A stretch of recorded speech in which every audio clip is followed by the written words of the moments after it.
तो हम पवन जी से और जानेंगे इन वेदों के बारे में ही। तो पवन जी बताइए कि क्या सनातन धर्म अनुसार चारों वेदों और गीता जी में लिखी जो ओम नाम की भक्ति की जाए, यानी जैसे जो ओम नाम की भक्ति लिखी हुई है उसके अनुसार भक्ति की जाए तो क्या जीव का मोक्ष हो सकता है? आप बताएं हिंदू समाज को, मानव समाज को। देखिए, चारों वेदों के अनुसार और गीता जी के अनुसार जो साधना है, यजुर्वेद अध्याय 40 मंत्र 15, गीता जी अध्याय 8 श्लोक 13, केवल एक ओम मंत्र के जाप करने का विधान है। इस अकेले ओम मंत्र के जाप से भी जीव की मुक्ति नहीं हो सकती, पूर्ण मोक्ष नहीं हो सकता। आप ओम नाम का जाप करके, जो कि इस ब्रह्म का है, काल का है, आप इसके ब्रह्मलोक में जा सकते हैं। ब्रह्मलोक में आप काफी समय तक, हजारों युगों तक आप वहां पर रह सकते हैं। ओम नाम के जाप से आपने जो भक्ति जमा की है, जब तक आपकी बैटरी चार्ज है तब तक आप उसके ब्रह्मलोक में रह सकते हैं।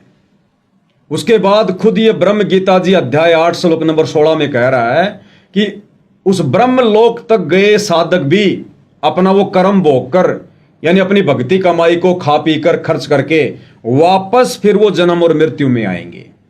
फिर से उनको कष्ट, 84 लाख योनियां, गधे कुत्ते सूअर, नरक।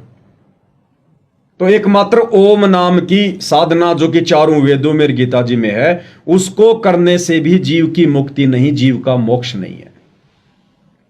और यह बात समझाने के लिए आज से लगभग 650 साल पहले स्वयं कबीर परमात्मा जी सतलोक से चलकर काशी के बनारस में लहर तारा तालाब पर शिशु रूप में प्रकट हुए थे। अपने 120 वर्ष के लीला में जीवन में उन्होंने लोगों को उस समय यही पाठ पढ़ाया था। लेकिन लोग अशिक्षित थे, लोगों को अक्षर ज्ञान नहीं था, वेदों का ज्ञान नहीं था, गीता का ज्ञान नहीं था।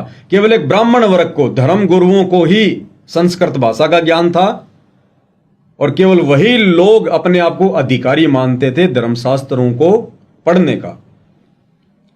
तो उन धर्म गुरुओं को तो ये बातें समझ में आ गई थी जो कबीर जी कहा करते थे कि ब्रह्मा विष्णु महेश की भक्ति करने वालों की मुक्ति नहीं है, 3 देव की जो करते भक्ति उनकी कबू ना होवे मुक्ति। धर्म गुरुओं को तो सारी बातें समझ में आ गई थी। जब कबीर जी चौराहों पर खड़े हो होकर सत्संगों के माध्यम से बोला करते थे, सच्चाई बताया करते थे कि भाई तुम्हारे वेद उठा के देख लो पंडितों, गीता उठा के देख लो, फला फला अध्याय में क्या लिखा हुआ है। तो घर आकर सबसे पहले वो लोग यही काम किया करते थे और उनको पता भी चल जाता था कि हां, कबीर जी जो कह रहे हैं बिल्कुल 100% सत्य है।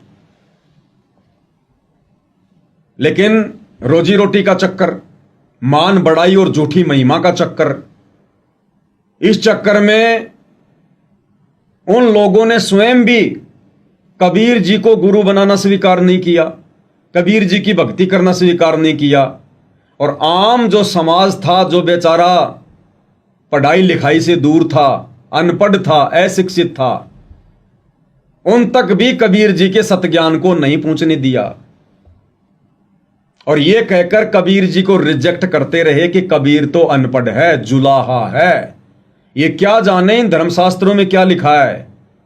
ये धर्मशास्त्र तो संस्कृत में लिखे हैं, कबीर जी तो अनपढ़ है, नीरू का बेटा है, जुलाहा है, ये तो कभी स्कूल में गया भी नहीं, क्योंकि उस समय पंडितों के अलावा किसी और को दीक्षा शिक्षा नहीं दी जाती थी। लेकिन वे तो परमात्मा थे, परमेश्वर थे, उनको पढ़ने की जरूरत नहीं। वो तो सारी सृष्टि के जीवों की भाषा को जानते हैं, सबके मन की भाषा को जानते हैं। इसलिए उस समय इन धर्म गुरुओं का, ब्राह्मणों का, पंडितों का दाव लग गया। अब वो तो परमात्मा थे, उस समय जो चाहे सो वो कर सकते थे, लेकिन उस समय भक्ति का समय नहीं था। ये भक्ति का समय उन्होंने वर्तमान कलयुग की पिछली पीढ़ी को निर्धारित किया हुआ था। अन्यथा आप जी देख लीजिए, सतयुग चला गया, त्रेता युग चला गया, पूरा द्वापर चला गया और 5,500 वर्ष यह कलयुग चला गया। आज तक कबीर भगवान ने शिक्षा नहीं दी किसी को। ये वैज्ञानिक उपकरण नहीं दिए? क्या त्रेता युग में रामचंद्र जी को आवश्यकता नहीं थी गाड़ी की? क्या उनकी रिश्तेदारियां नहीं थी? क्या उनको मोबाइल की जरूरत नहीं थी? क्यों नहीं बना पाए वो? आज का कलयुगी इंसान क्या श्री रामचंद्र जी से ज्यादा दिमाग रखता है? जो इंसान ने ये उपकरण बना लिए होंगे, मोबाइल बना लिया है, इंटरनेट बना लिया है, गाड़ी घोड़े बना लिए, और रामचंद्र जी नहीं बना पाए। उस समय परमात्मा ने रामचंद्र जी को भी ये बुद्धि नहीं देनी थी, जबकि रिश्तेदारियां तो उनके भी थी, मोबाइल की जरूरत तो उनको भी थी। कोई संदेशा देना होता था तो सनी घोड़े पे जाते थे, 4 दिन जाने में 4 दिन आने में, तब जाके वो संदेशा आता था। श्री कृष्ण जी द्वापर युग में आए, क्या उनको जरूरत नहीं थी? सेविंग करने के लिए ढंग की सी एक ब्लेड भी नहीं बना पाए। उस समय परमात्मा ने विज्ञान नहीं देनी थी, इंसान को दिमाग नहीं देना था ये वैज्ञानिक उपकरण बनाने के लिए। ये वर्तमान समय परमात्मा ने भक्ति का निर्धारित किया हुआ था, इसी समय देने थे। और अब आने वाले समय में ये जितने भी वैज्ञानिक उपकरण हैं, हर टीवी चैनल पर संत रामपाल जी का ही सत्संग चलेगा। सही बात। मोबाइल से यदि चर्चा होगी तो भगवान और भक्ति की होगी। अपने गाड़ी घोड़ों का कोई उपयोग करेगा तो केवल सत्संग में आने जाने में करेगा।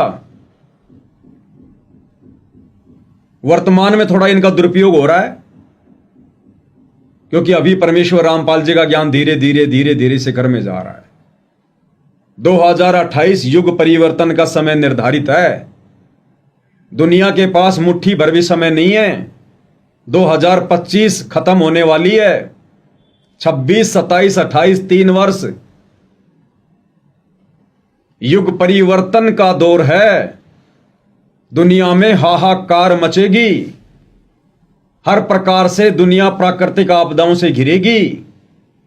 अकाल पड़ेगा, सूखा पड़ेगा, बाढ़ आएगी, भूकंप आएगा, अतिवृष्टि होगी, कहीं अनावृष्टि होगी। एक छोटा सा सैंपल आपने देखा होगा 2020 में कोरोना। पिछले दिनों छोटा सा सैंपल आपने हरियाणा पंजाब में देखा होगा बाढ़ का। केवल शुरुआत है। प्रकृति की तरफ से इंसान को हल्का सा चेताया जा रहा है कि सुधर जा, संभल जा।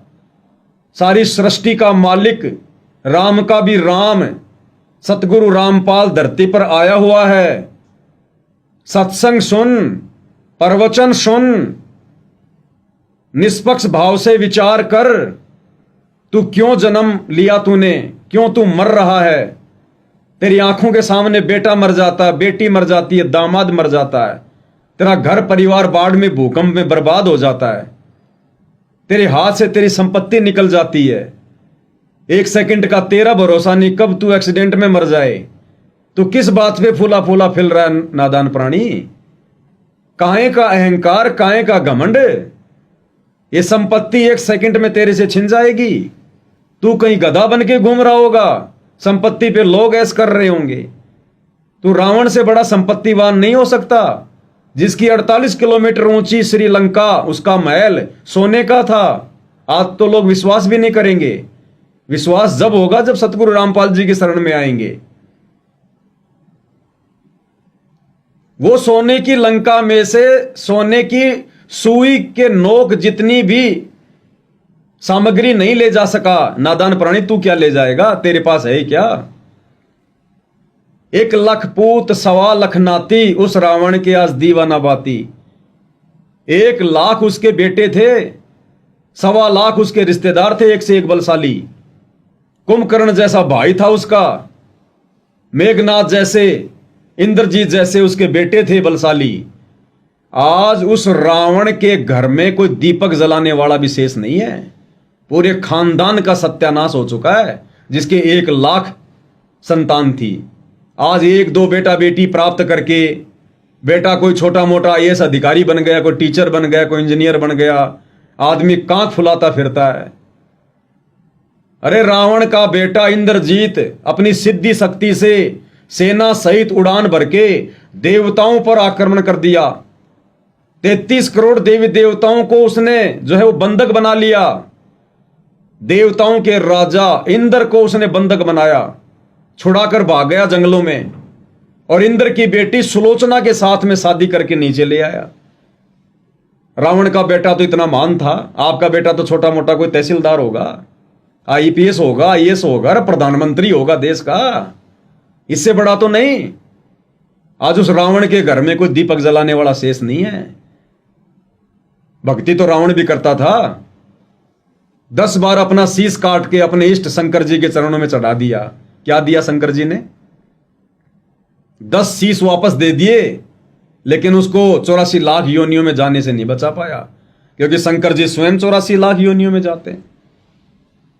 रावण ने शंकर जी को इष्ट मान के भक्ति की, शंकर जी के गुण अवगुण उसके अंदर आ गई। रावण ने अपनी दुर्गति मोल क्यों ली? सीता का अपहरण करके। उसके पास तो एक से एक सुंदर औरतें थी, रानियां थी, हजारों रानियां थी, मंदोदरी बहुत सुंदर थी। रावण के मन में यह दुर्भावना क्यों आई कि मैं सीता से शादी करूं, सीता को अपनी पटरानी बनाऊं? क्योंकि रावण भक्ति करता था शंकर जी की, अपना इष्ट मानकर। अब इष्ट के गुण तो रावण में आएंगे ना। अब शंकर जी का इतिहास आपको नहीं पता तो सुख सागर पढ़ लीजिएगा, जिस सुख सागर का पाठ हमारे धर्मगुरु करते हैं।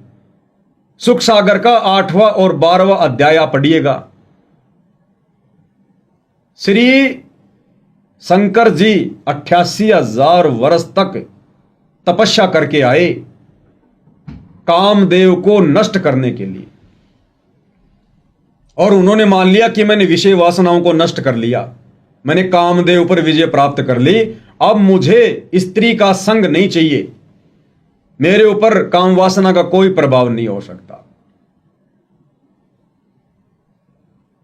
उसके बाद अपने बड़े भाई विष्णु जी के पास गए और कहा कि भैया, मैंने सुना है जिस समय समुद्र मंथन हो रहा था उस समय मैंने तो वो विष को अपने जो है कंठ में मैंने रोक लिया था, तो मैं तो शुद्ध बुद्ध खो बैठा था, मुझे तो पता नहीं आगे क्या हुआ। अब मुझे देवताओं ने बताया कि आपने किस प्रकार से राक्षसों से अमृत का घड़ा एक सुंदर स्त्री का रूप बनाकर छीना। आपके उस स्त्री रूप को देखकर सारे के सारे राक्षस मंत्र मुग्ध हो गए। भैया, मुझे एक बार वो स्त्री वाला रूप बना के दिखाओ। तो विष्णु जी ने कहा, रे शंकर जी, वो कोई समय था, अब हर समय थोड़ी रूप बनाया जाता है। शंकर जी ने कहा कि मैं तो आपके घर से नहीं जाने वाला जब तक मुझे वो मोहिनी वाला रूप नहीं दिखाओगे, सुंदर स्त्री वाला। तो विष्णु जी ने कहा कि ठीक है, मैं भी आता हूं। अंदर महल में चले गए। उधर से उन्होंने अपनी लीला की। पास में एक गार्डन था, बगीचा था, सुंदर स्त्री का रूप बनाया और वहां पर टहलने लगे, अर्ध नग्न वस्त्रों में, कामुक शरीर। शंकर जी की नजर पड़ी उस मोहिनी रूप पर। शंकर जी भूल गए श्री विष्णु जी को। शंकर जी पीछे पीछे चल दिए मोहिनी के। मोहिनी आगे आगे, शंकर जी पीछे पीछे। और उसके सुंदर कामुक रूप को देखकर हमारे धर्मशास्त्र गवाह दे रहे हैं। श्री सुख सागर अध्याय 8 अध्याय 12। श्री शंकर जी की यह हालत हो गई, अंत में उन्होंने काम वश होकर, विषय वासनाओं के वश होकर, और मोहिनी का पीछे से हाथ पकड़ लिया, बांध भर ली। और साफ साफ सुख सागर में लिखा हुआ है, श्री कृष्ण जी स्त्री के पीछे इतने पागल हो गए, श्री शंकर जी मोहिनी के उस कामुक रूप को देखकर इतने कामोत्तर हो गए, इतने पागल हो गए, उनका वीर्य संकलन हो गया, वीर्यपात हो गया उनका। जैसे नाइट फेल हो जाती है कोई गंदा जब कोई सौपन आता है। धर्मशास्त्र में लिखा हुआ है सुख सागर में। तो उस शंकर को, उस शिव जी को अपना इष्ट मानकर जो पूजा करेगा, क्या उसकी विषय वासनाएं कभी शांत हो सकती है? वो व्यक्ति तो दुर्बुद्धि का शिकार होगा। अन्यथा रावण जैसा योद्धा, रावण जैसा ज्ञानी, आज के धर्मगुरु आचार्य शंकराचार्य तो उसके नाखून के बराबर नहीं है। पूज्य गुरुदेव सतगुरु रामपाल जी ने बताया कि रावण जैसी शंकर की भक्ति वर्तमान में धरती पर कोई नहीं कर सकता। जिसने 10 बार अपना शीश काटकर शंकर जी के चरणों में चढ़ा दिया, आज कोई अपनी उंगली तो काट के दिखाओ। और शंकर की पूजा करने वाले उस रावण की भी अंत में कुत्ते वाली मौत हुई, और अब कहीं 84 लाख योनि में गधा कुत्ता सुअर बन के घूम रहा होगा। तो जिसको हम अपना इष्ट मानकर पूजेंगे उसके गुण तो अपने अंदर आएंगे। ऐसे ही आप श्री ब्रह्मा जी को देख लीजिएगा, देवताओं की सभा लगी हुई थी, सारे देव देवता बैठे हुए थे, श्री ब्रह्मा जी वेदों का ज्ञान दे रहे थे और कह रहे थे कि पर नारी को बहन बेटी की दृष्टि से देखना चाहिए, विषय वासनाओं में लिप्त रहेंगे तो भक्ति नहीं हो पाएगी। इतने में उनकी बेटी सरस्वती को पता चला उसकी सहेलियों से कि ऐसे ऐसे शादी करवानी चाहिए, वैवाहिक जीवन बहुत ज्यादा आनंदमय होता है। तो उन बातों से प्रेरित होकर वो सज धज के श्रृंगार करके और अपना वर चुनने के लिए उस सभा में आ गई, क्योंकि पहले स्वयंवर होते थे, लड़की अपनी इच्छा अनुसार अपना पति चुनती थी। उस सभा में ब्रह्मा जी की बेटी सरस्वती सज धज के, ताकि कोई अच्छा सा पुरुष उसको स्वीकार कर ले, सभा में आ गई माला लेके। ब्रह्मा जी ने देखा अपनी पुत्री को, ब्रह्मा जी तो वैसे ही रजोगुण के स्वामी हैं। ब्रह्मा जी ने कामवश होकर अपनी ही बेटी सरस्वती की पीछे से बांध भर ली। श्री ब्रह्म वैवर्त पुराण की शुरुआत में आप जी पढ़ लीजिए। अब उस ब्रह्मा को कोई अपना इष्ट मानकर उसकी भक्ति करेगा, क्या होगा? वही गुण आएंगे, वही गुण आएंगे ना। इसीलिए तो समाज बिगड़ा हुआ है। श्री विष्णु जी को देख लीजिए आप जी, देवताओं का राक्षसों का युद्ध हुआ, देवता हारने लगे शंखचूड़ राक्षस से। अंत में देवताओं के कहने पर श्री विष्णु जी ने शंखचूड़ राक्षस का रूप बनाया, क्योंकि उसकी पत्नी जो थी तुलसी वो पतिव्रता थी। जब तक उसकी पत्नी के पतिव्रता धर्म को खंड ना किया जाए तब तक वो राक्षस नहीं मरने वाला। इस बात का ज्ञान देवताओं को था। देवताओं ने श्री विष्णु जी को तैयार कर दिया। विष्णु जी ने छल कपट किया, शंखचूड़ राक्षस का रूप बनाया, उसकी पत्नी तुलसी के पास गया। तुलसी ने उसको अपना पति समझकर और उसको स्वीकृति दे दी शारीरिक संबंध बनाने की। उसके बाद वो शंखचूड़ राक्षस मरा। उधर से जब तुलसी को पता चला कि मेरे साथ तो धोखा हुआ है, उसने विष्णु जी को श्राप दे दिया। तो कौन से एंगल से हम इनको भगवान कहें? कौन से एंगल से हम इनको इष्ट मान के इनकी भक्ति साधना करें? इसलिए गीता जी में ब्रह्मा विष्णु महेश की पूजा करने वालों को 4 गालियां दी हैं। ब्रह्मा जी की पूजा करता था हिरण्यकश्यप, अपने बेटे का दुश्मन हो गया। ब्रह्मा की साधना करने वालों की यह हालत है, इसलिए उनको राक्षस कहा गया है। इन तीनों देवताओं की पूजा करने वाले को इसलिए राक्षस कहा गया है। जरा भी उसमें सद्बुद्धि नहीं आई, अपने बेटे का दुश्मन बन गया, खुद भगवान बन बैठा। उसके बाद शंकर जी की भक्ति की भस्मागिरी ने। भस्मागिरी नाम का एक साधक था, उसने शंकर जी की भक्ति की 10 वर्ष तक। शंकर जी के महल के आगे ऊपर को पैर नीचे को शीश। अंत में पार्वती ने कहा कि आपका भगत क्या चाहता है महादेव, इसको दे दो, छोटी मोटी कोई रिद्धि सिद्धि मांगेगा, दे दो, आपका भगत है। शंकर जी ने कहा कि मांग भाई भस्मागिरी, क्या मांगता है। अब शंकर जी के पास में हाथ में एक वो कड़ा था, भस्म कंडा, यानी उस कड़े को हाथ में लेकर या जिस हाथ में वो कड़ा पहन रखा है वो किसी के भी ऊपर रखकर कह दिया जाए भस्म, वो राख हो जाता था।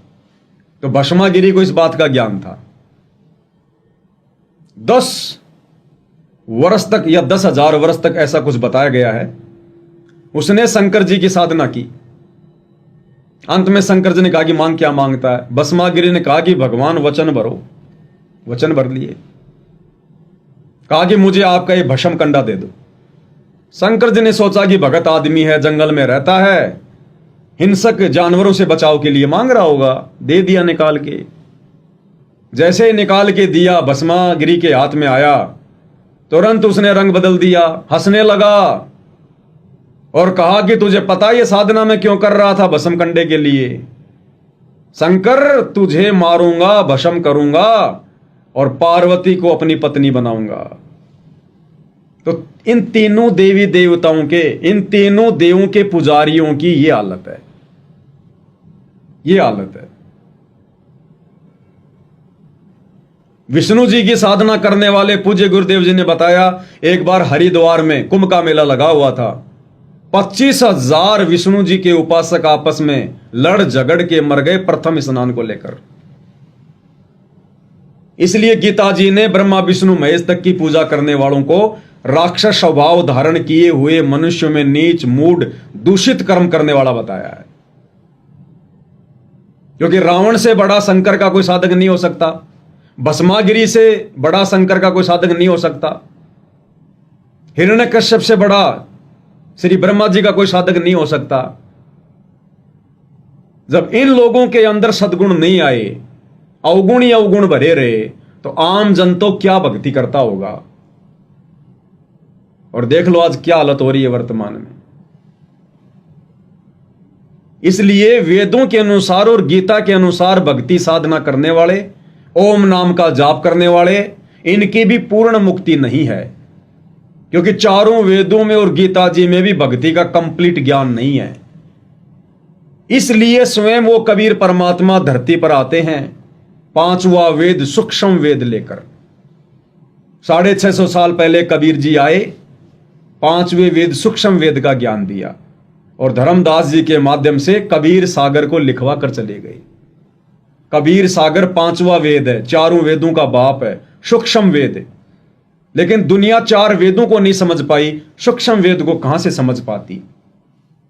इसलिए वर्तमान में पुनः इस भक्ति युग में, जो कि मोक्ष का प्राइम टाइम है, चारों युगों में केवल यही वर्तमान का समय पूर्ण मोक्ष प्राप्त की का समय होता है।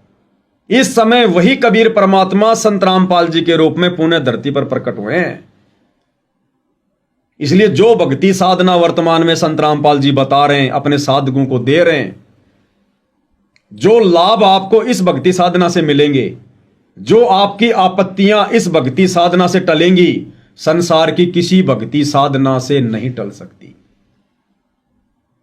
और मुक्ति, पूर्ण मुक्ति, सदा सदा के लिए जन्म मरण से छुटकारा, 84 लाख योनियों में महाकष्ट भोगने से छुटकारा, भविष्य में कोई हमारे ऊपर आपत्ति आनी है, कोई संकट आना है, कोई प्रारब्ध की कोई मार पड़नी है, कोई कर्म की मार पड़नी है, वो भी केवल एकमात्र सतगुरु रामपाल जी के द्वारा दी गई शास्त्र अनुकूल भक्ति साधना से ही मिट सकती है।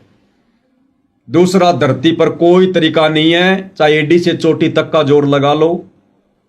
यहां तो प्रधानमंत्री भी मंदिरों में जाते हैं, मस्जिदों में जाते हैं, बड़ी बड़ी सभाएं करते हैं, धार्मिक आयोजन में जाते हैं, अंत में उनकी भी दुर्गति होती है।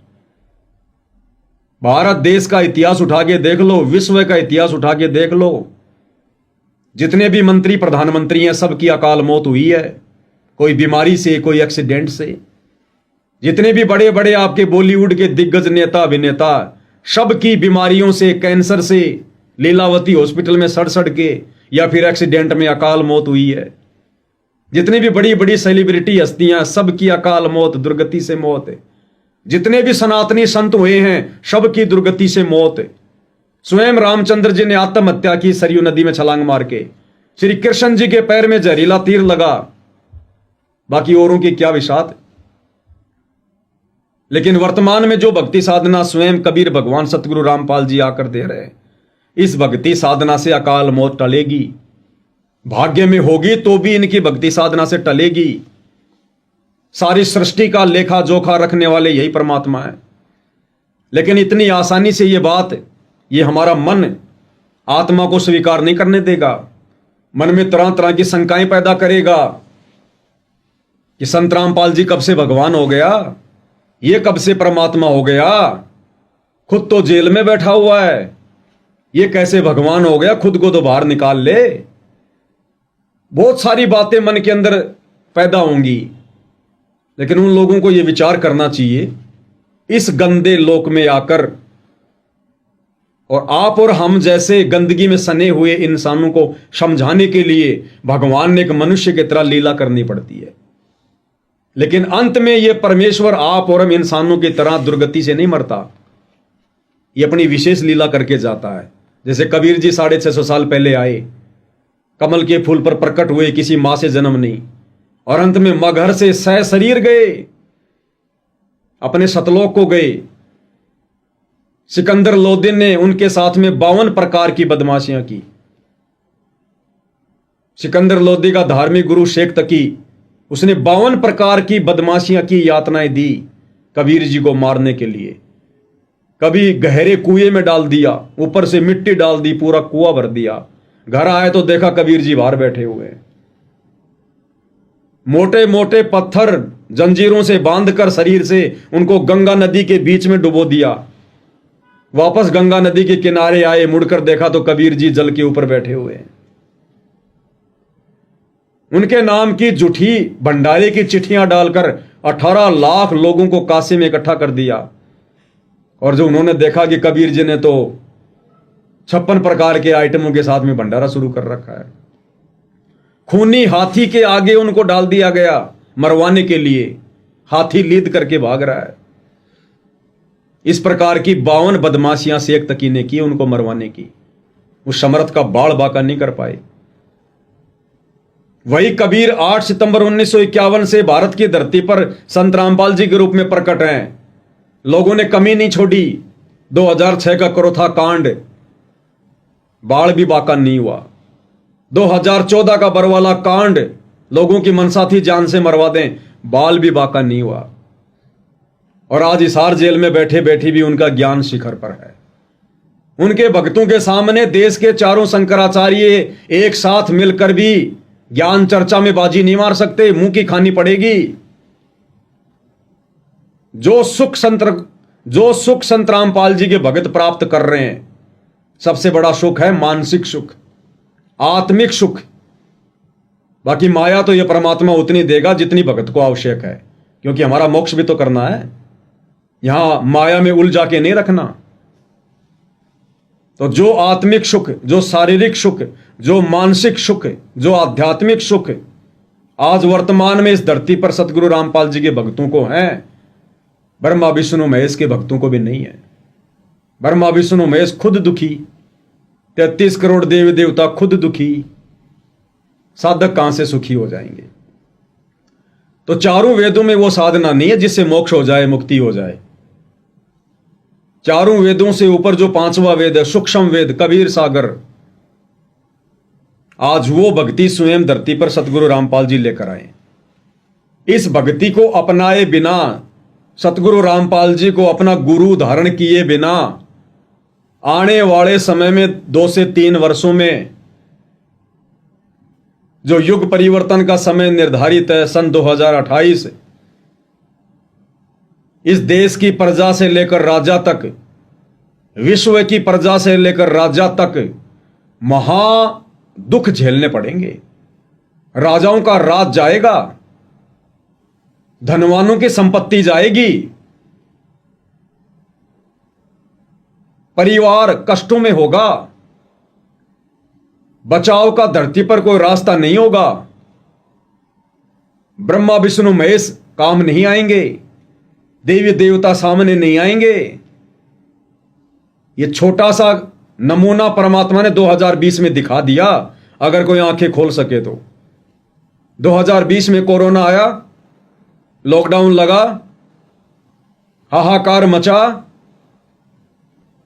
ना हिंदुओं के देवी देवता आए, ना मुसलमानों का अल्लाह मौला आया, ना सिखों का वाहे गुरु आया, ना ईसाइयों का मसीहा आया। खुद के कर्मों की मार खुद ने झेलनी पड़ी। लोगों ने मंदिरों में, मस्जिदों में, चर्चों में, गुरुद्वारों में ताले लगा दिए। उन पत्थर के भगवानों को मास्क पहना दिए। क्यों भाई? अरे भगवान की भक्ति और किस दिन के लिए की जाती है? लोग मंदिर में, मस्जिदों में, चर्च में, गुरुद्वारों में क्यों जा रहे थे? क्यों पूजा पाठ करवा रहे थे? क्यों दान दक्षिणा दे रहे थे? क्यों भंडारे करवा रहे थे? इसीलिए कि मेरे भाग्य में, मेरे भविष्य में यदि कोई कष्ट हो, परेशानी हो, तो मेरी रक्षा हो, मेरे परिवार की रक्षा हो, मेरी संपत्ति की रक्षा हो। इसीलिए तो भगवानों की भक्ति की जाती है, लोग मंदिर मस्जिद में जाते हैं। और जब वो संकट आया तो सबसे पहले भगवानों ने अपने दरवाजे बंद करवा दिए। तो लोगों की आंखें खुल जानी चाहिए। जब छोटी सी आपत्ति में, जो कि एक सैंपल था, एक नमूना था कोरोना, जब भगवानों ने उसमें हाथ खड़े कर लिए, अब आगे तो पूरी की पूरी फिल्म बाकी है 2028 तक। उस समय क्या होगा? सतगुरु रामपाल जी की भक्ति के अलावा, उनकी शरण के अलावा धरती पर दूसरा कोई सहारा किसी को नजर नहीं आएगा। वे आत्माएं समझदार होंगी जो समय रहते सतगुरु रामपाल जी के सत्संग सुनना शुरू कर देंगी। कुछ नहीं रखा, मेरा धर्म बड़ा, मेरी जाति बड़ी, मेरा वर्ण बड़ा, मेरा धंधा बड़ा। 1 सेकंड में फूंक निकल जाती है, 1 सेकंड में, 1 सेकंड में। अच्छों की निकल चुकी है। आप और हम तो है ही क्या? तीनों सेनाओं का अध्यक्ष विपिन रावत, जल थल नभ तीनों सेनाओं का अध्यक्ष, उससे बड़ी सिक्योरिटी किसी की है क्या?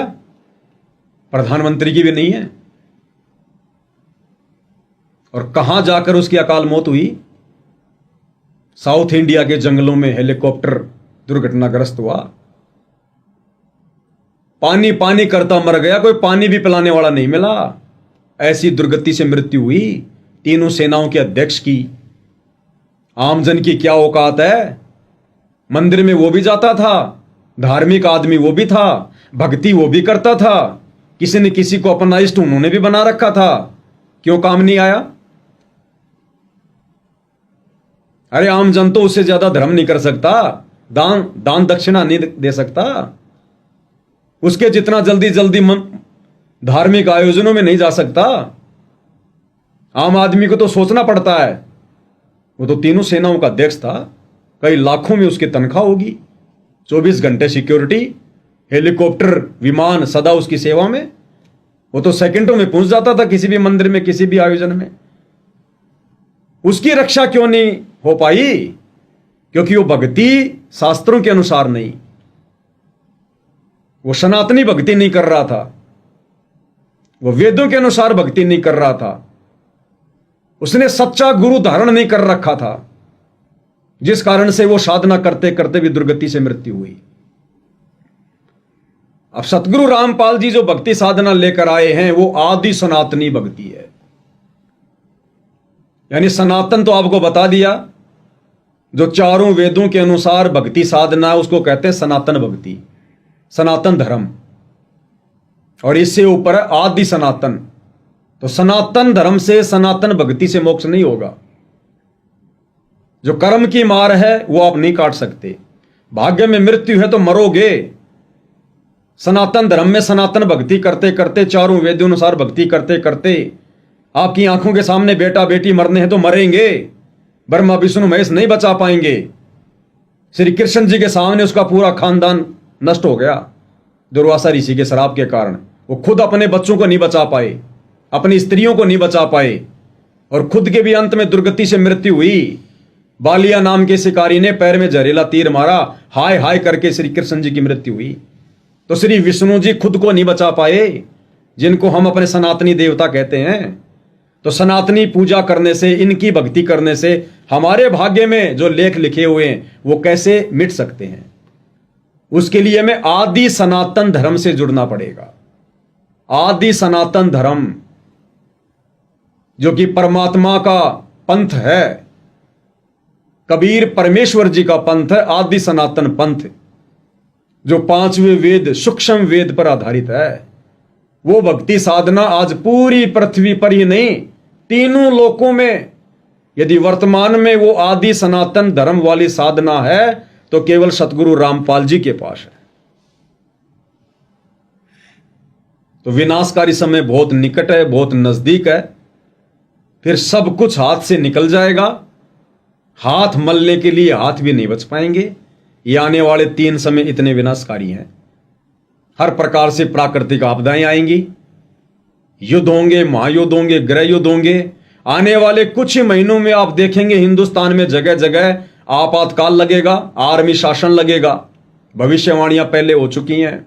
हालात बद से बदतर होंगे, गृह युद्ध होगा, ऊपर से प्राकृतिक मार पड़ेगी, दाने दाने के लिए इंसान तरसेगा, भुखमरी फैलेगी तगड़ी। कहां जाओगे, किसको पुकारोगे? वो बेजुबान मुर्दे, पत्थरों के देव नहीं सुनने वाले, पत्थर के कान नहीं होते, पत्थर में कोई भावना नहीं होती जो तुम्हारी सुनेगा। तो हिंदू, मुस्लिम, सिख, ईसाई सभी कान खोल के सुन ले भाई। हाथ जोड़ के प्रार्थना है, अभी मौका है, ज्यादा दिन नहीं है, साल 6 महीने का बड़ी मुश्किल से समय है। विनाश की शुरुआत से पहले पहले संत रामपाल जी के प्रवचन, उनके सत्संग अपनी जेब से मोबाइल निकालकर सुनना शुरू कर दीजिए, या रोजाना साधना टीवी चैनल पर 7:30 से 8:30 बजे तक सत्संग आता है, सुनना शुरू कर दीजिए। गूगल से उनकी पुस्तक ज्ञान गंगा डाउनलोड करके पढ़ना शुरू कर दीजिए। अगर अपने और अपने परिवार का बचाव चाहते हैं तो, अन्यथा दुर्गति सबके दरवाजे पर दस्तक दे चुकी है। तो अंत में मैं तो यही कह सकता हूं कि ये सनातन यात्रा के नाम पर या फिर हिंदू होने के नाम पर ये जिस प्रकार की यात्राएं की जा रही हैं, रैलियां निकाली जा रही हैं, ये मात्र दिखावे के अलावा कुछ भी नहीं है। इन्हें स्वयं ज्ञान नहीं है कि सनातन क्या है, सनातन धर्म क्या है। इनके अंदर सनातनी होने के एक भी गुण नहीं है, हिंदू होने के एक भी गुण नहीं है। सूखे ढोल पीटे जा रहे हैं और आए दिन इनकी दुर्गति हो रही है। किसी के ऊपर परमेश्वर का कोई पंजा नहीं है, काल सबके सिर पर बैठा हुआ है। सबसे हम तो यही विनती करेंगे, जितना जल्दी हो सके संत रामपाल जी के सत्संग सुनना शुरू करें, उनसे उपदेश लें। ये ना देखें कि जेल में बैठे हुए हैं तो छोड़ दो फिर 33 करोड़ देवी देवताओं की पूजा करना। ये भी तो रावण की जेल में बैठे हुए थे, फिर क्यों उनकी पूजा कर रहे हो? छोड़ दो श्री रामचंद्र जी की पूजा, 14 साल उन्होंने भी तो जंगल में जेल काटी है। अरे आज की जेल से रामचंद्र जी की 14 साल की जेल तो महा दुखदाई थी। आज जेल में सुबह नाश्ता मिलेगा, दोपहर को भोजन मिलेगा, पहनने को कपड़े मिलेंगे, सोने को जगह मिलेगी, बीमार हो गए तो मेडिकल सुविधा मिलेगी, घर वालों से मिलने की सुविधा मिलेगी। 14 साल के वनवास में रामचंद्र जी को क्या मिला सिवाय दुख और परेशानियों के, राक्षसों से लड़ने और झगड़ने के? तो रामचंद्र जी वाली जेल तो आज की जेल से लाखों गुना ज्यादा कष्टदायक है। तो रामचंद्र जी ने भी तो 14 साल की नारद के श्राप के कारण जेल काटी, वनवास भोगा। छोड़ दो फिर उनकी भक्ति, क्यों पूजा कर रहे हो? श्री कृष्ण जी की भक्ति छोड़ दो, उनका तो जन्म ही जेल में हुआ, उनका तो जन्म ही जेल में हुआ। छोड़ दो फिर उनकी भक्ति। क्यों महात्मा गांधी जी की फोटो अपने नोटों पे लगा के फिरते हो? सत्याग्रह आंदोलन में उनको भी 6 साल अंग्रेजों की जेल काटनी पड़ी। क्यों तुलसीदास जी की रामायण पढ़ रहे हो? बाबर की जेल काटनी पड़ी तुलसीदास को। क्यों नानक जी को अपना वाहिगुरु मान के पूज रहे हो? नानक जी को भी बाबर की जेल काटनी पड़ी। तो ये ना देखो कि कौन कहां बैठा हुआ, ये देखो किसके पास क्या ज्ञान है। संत की पहचान उसके ज्ञान से होती है। आज कौन से ब्रह्मा विष्णु महेश हमारे पास में बैठे हैं जो हम उनकी भक्ति कर रहे हैं? वो तो अपने अपने लोक में बैठे हुए हैं।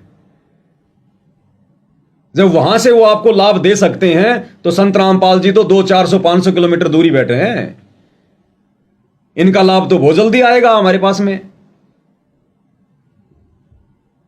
अरे कहीं आग लग रही हो और आग को बुझाने के लिए पानी की आवश्यकता है और आपको दिख रहा है कि 2 मटके रखे हैं 10 मीटर दूर और 2 मटके रखे हैं जो 50 मीटर दूर, आप कौन सा मटका उठाओगे पहले?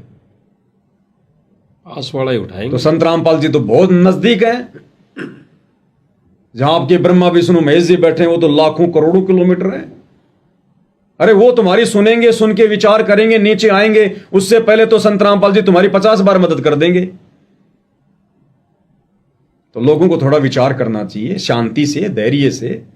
इन बातों को सुनकर खून को गर्म नहीं करना चाहिए।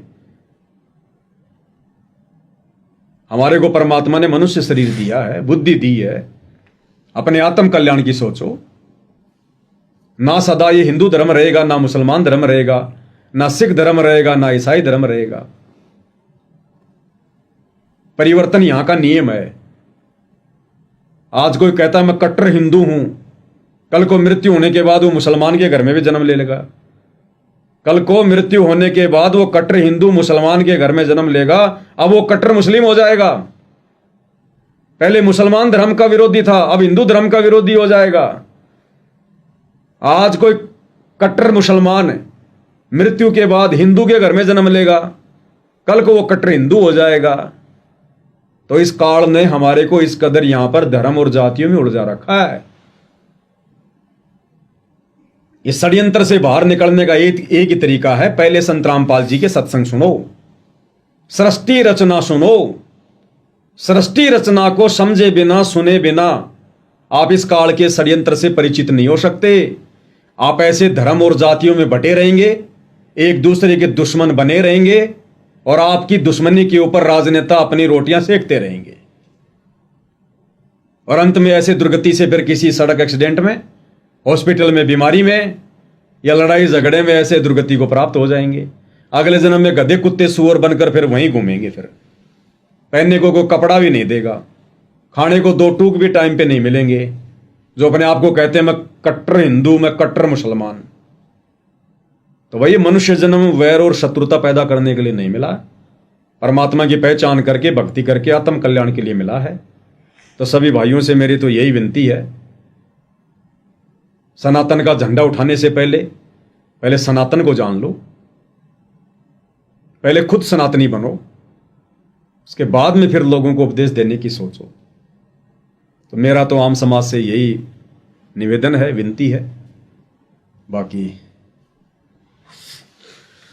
तो भाइयों और बहनों, आज सनातन विषय को लेकर पवन जी से जाने विचार और एक प्रमाणित तरीके से इन्होंने बताया कि ये जो सनातन को लेकर यात्रा निकाली जा रही है शास्त्री जी के द्वारा, ये अर्ध सनातनी है। अर्ध सनातनी का हो गया कि इनकी आदि अधूरी भक्ति, आदि अधूरी भक्ति, तो आदि अधूरी भक्ति से ना सुख है, ना लाभ है, ना मोक्ष है। तो इस विषय को लेकर आज का जो एपिसोड है, इसको लेकर ये क्लियर हो गया, ये फाइनल हो गया कि भक्ति करनी चाहिए मानव समाज को आदि सनातनी। आदि सनातनी का मतलब कि शास्त्र अनुकूल भक्ति साधना। और शास्त्र अनुकूल भक्ति साधना अभी वर्तमान समय में है तो रामपाल जी महाराज जी के पास है, वो ही आदि सनातनी भक्ति शास्त्र अनुकूल दे रहे हैं। और उस भक्ति को जानने के लिए, पहचानने के लिए, उसको अपनाने के लिए उनके सत्संग सुनना अति आवश्यक है। और उनके सत्संग यूट्यूब पर भी हैं, फेसबुक पर भी हैं, इंस्टाग्राम पर भी हैं, और यहाँ तक कि है टीवी के अंदर हर प्रकार, कई प्रकार के चैनल हैं। साधना टीवी चैनल है जो मैन है, उस पर 7:30 बजे से 8:30 बजे तक सत्संग आता है, वो सुनिए। और आप ज्ञान गंगा की PDF जो है गूगल से डाउनलोड कर सकते हैं, उसको पढ़ सकते हैं। उसमें सृष्टि रचना है महम जो वो उससे जानकारी हम सबको मिल सकती है। तो भाई हमारी तो प्रार्थना है पूरे विश्व के मानव समाज से, मानव हित में, कि भाई ये जो अर्ध सनातनी है इनका पीछा छोड़ें और आदि सनातनी को अपनाएं। आदि सनातनी वही है जो कुविचारों से परे है, कुविचारों से दूर है, जो बीड़ी, शराब, मांस, तंबाकू ऐसे व्यंजनों से दूर है, इन बुराइयों से दूर है, वो ही आदि सनातनी है। तो सर्व मानव हित में मानव समाज से यही प्रार्थना है कि संत रामपाल जी महाराज जी के सत्संग सुने और उनकी भक्ति को अपनाएं। आने वाला समय विनाशकारी है, विकटमय है। आने वाले 2 से 3 साल बहुत ही प्रलयकारी होंगे, विनाशकारी होंगे। तो इनसे बचने के लिए केवल और केवल संत रामपाल जी महाराज जी के सत्संग है, भक्ति है और उनकी नियम मर्यादा है। यही मालिक की दया से, भगवान की दया से, परमात्मा की दया से, मानव हित में आज का ये जो है लाइव संदेशा है, इसी के ऊपर। तो भाई और बहनों, हाथ जोड़ के विनती है, प्रार्थना है, सर्व समाज मानव हित में।